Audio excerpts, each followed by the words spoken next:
राजस्थान सरकार का विचार है कि आगामी शैक्षणिक सत्र यानी कि सत्र 2026-27 में पहले दिन से ही, सत्र प्रारंभ के फर्स्ट दिन से ही बच्चों के पास में पाठ्य पुस्तकें हो 100%। इसी क्रम में माध्यमिक शिक्षा राजस्थान बीकानेर के निदेशक की तरफ से एक आदेश जारी हुआ है एफटीबी डिस्ट्रीब्यूशन से संबंधित कि कौन कौन से बच्चों को बिल्कुल नई पुस्तकें मिलेगी, किन किन क्लास के बच्चों को आधी नई और आधी पुरानी मिलेगी, कब कब तक डिस्ट्रीब्यूट करनी है और इनका अपडेशन ऑनलाइन किस तरीके से किया जाना है, ये सारी बातें आज के इस वीडियो में करेंगे।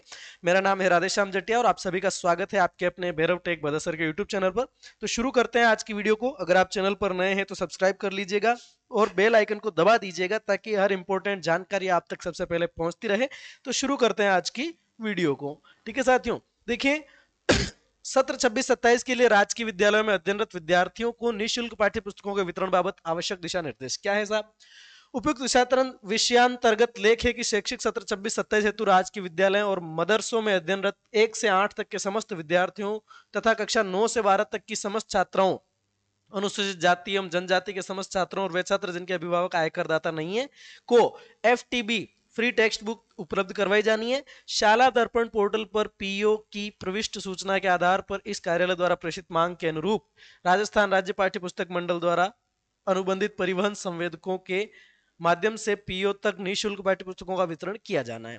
ठीक है, अब यहाँ पर आप पढ़ लीजिएगा। निःशुल्क पाठ्य पुस्तकें पहुंचाने कार्यक्रम पाठ्य पुस्तक मंडल जयपुर द्वारा अजमेर, अलवर, बाड़मेर, बांसवाड़ा, भरतपुर, भीलवाड़ा, बीकानेर, चूरू, जयपुर ग्रामीण, जयपुर शहर, जोधपुर, नागौर और उदयपुर में, ये जिलों के नाम आ गए। इनमें दिनांक 5 मार्च, कब 5 मार्च 2026, नया सत्र शुरू होगा 1 अप्रैल से, और 12 बूंदी, चित्तौड़, दौसा, धौलपुर, डूंगरपुर, रेस्ट जो बाकी के जिले बच गए उन सभी में 10 मार्च 2026 से प्रस्तावित है। ठीक है, शुरू करना है। इस कार्यालय द्वारा प्रेषित मांग के आधार पर राजस्थान राज्य पाठ्य पुस्तक मंडल जयपुर द्वारा जारी आवंटन के अनुसार मुख्य जिला शिक्षा अधिकारी, जिला प्रभारी पाठ्य पुस्तक मंडल के संबंधित जिला डिपो प्रभारी से समन्वय स्थापित कर मंडल के वितरण केंद्रों पर उपलब्ध पाठ्य पुस्तकों को ब्लॉक प्रभारियों के माध्यम से पीओ केंद्रों तक वितरण कार्य योजना शीघ्र तैयार कर 28 फरवरी 2026 तक सूचित करते हुए, यानी कि पूरी कार्य योजना बनाकर के सूचना भेज दी जाएगी 28 फरवरी तक यानी कि कल तक। और इस तरीके से ये जो जिले बता रखे हैं इस लाइन के अंदर, ये सारे के सारे, इनमें 5 मार्च से लेकर 25 मार्च तक और 12 बूंदी चित्तौड़ी जो बाकी बच गए उनमें 10 मार्च से 25 मार्च तक, यानी कि 5 मार्च से लेकर के 25 मार्च तक सभी जिलों के अंदर जो है पाठ्य पुस्तकें पहुंच जाएगी। प्रथम चरण की समाप्ति उपरांत वितरण केंद्रों में पाठ्य पुस्तकों की उपलब्धता अनुसार द्वितीय चरण निर्धारित किया जाएगा। फर्स्ट चरण है, इस पहले चरण में यहां तक बुक्स पहुंचानी है। निःशुल्क पाठ्य पुस्तकों के समयबद्ध और सुगम वितरण के दृष्टिगत नोडल केंद्रवार तिथि शीघ्र निर्धारित करते हुए रूट चार्ट पाठ्य पुस्तक मंडल के जिला डिपो प्रभारी को उपलब्ध कराएंगे। इन रूट चार्ट यहाँ पर उपलब्ध कराना है। पूर्व सत्रों की भांति प्रत्येक स्तर पर निःशुल्क पाठ्य पुस्तकों की प्राप्ति और वितरण का प्रबोधन शाला दर्पण पोर्टल पर किया जाना है, प्रत्येक स्तर पर, है ना।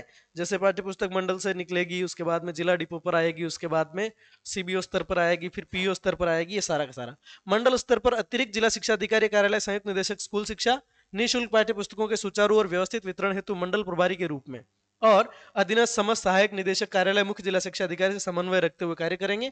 ये जिला स्तर से पाठ्य पुस्तकें किस तरीके से भेजी जाएगी, और ब्लॉक स्तर पर जो अतिरिक्त ब्लॉक शिक्षा अधिकारी हैं, एसीबीओ सर हैं, कार्यालय मुख्य ब्लॉक शिक्षा अधिकारी निःशुल्क पाठ्य पुस्तकों के सुचारू और व्यवस्थित वितरण हेतु ब्लॉक प्रभारी के रूप में जिला प्रभारी अधिकारी यानी कि सहायक निदेशक मुख्य जिला शिक्षा अधिकारी कार्यालय अधीनस्थ पीओ से समन्वय रखते हुए ब्लॉक वालों को कोऑर्डिनेशन करना है जिले से और पीओ से। हर स्तर पर 2 जगह से उसकी कड़ी लिंक होगी, एक अपर ऑथोरिटीज, एक लोअर ऑथोरिटीज, तो उनको मतलब समन्वय करते हुए काम करना है। और पाठ्य पुस्तक मंडल के जिला डिपो से पीओ व विद्यालय तक प्रत्येक स्तर पर निःशुल्क पाठ्य पुस्तकों की प्राप्ति और वितरण की प्रविष्टि तत्काल रूप से शाला दर्पण पोर्टल पर कर जानी है। स्कूल स्तर पर अपन शाला दर्पण पर किस तरीके से उन किताबों को जो है डिस्ट्रीब्यूट करेंगे, ये वीडियो मैं आपके लिए जल्दी लेकर आऊंगा जब बुक्स आ जाएंगी। और पीओ स्तर पर किस तरीके से वितरण करना है उसका भी वीडियो डाल दूंगा, है ना। शैक्षणिक सत्र 2026-27 में निःशुल्क पाठ्य पुस्तकों के सुव्यवस्थित वितरण के लिए अग्रांकित बिंदुओं की पालना। कुछ बिंदु दे रखे हैं। पहला, विद्यार्थियों को सत्र 25-26 के अध्ययन उपरांत अंक तालिका वितरण के साथ ही उनसे उक्त सत्र में वितरित पाठ्य पुस्तकों को प्राप्त कर बुक बैंक में जमा कराएं। यानी कि जो बच्चा यहाँ से मतलब 10वीं पढ़ लिया, अब 10वीं की जो मार्कशीट वो लेने आएगा, या जिस भी क्लास में पढ़ लिया वो मार्कशीट लेने आएगा, तब उससे वो पुरानी वाली बुक्स वापस लेनी है। और कक्षा 1 से 5 और 7वीं पहली, दूसरी, तीसरी, चौथी, पांचवी और सातवीं, इन सभी विद्यार्थियों को 100% नई बुक्स मिलेगी। सारी की सारी बुक्स नहीं मिलेगी। कक्षा छठी और 8 से 12 को 50% तो नहीं मिलेगी और 50% पुरानी बुक्स मिलेगी, यानी कि प्रत्येक विद्यार्थी को आधी किताबें नई और आधी पुरानी। सत्र 26-27 से तो नवीन लागू पाठ्य पुस्तकों का 100% वितरण किया जाए, यानी कि 100% बुक्स को वितरण करना है।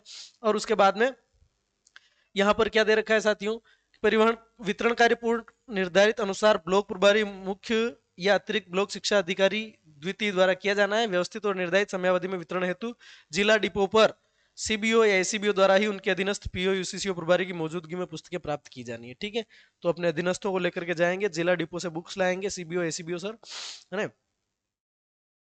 नोडल विद्यालय के माध्यम से अधीनस्थ विद्यालयों के निःशुल्क पाठ्य पुस्तकों की मांग की गई है, उन विद्यालयों को भी वितरण उसी नोडल विद्यालय द्वारा किया जाएगा। मध्य सत्र में नोडल विद्यालय में किसी प्रकार का परिवर्तन नहीं किया जाएगा, है ना।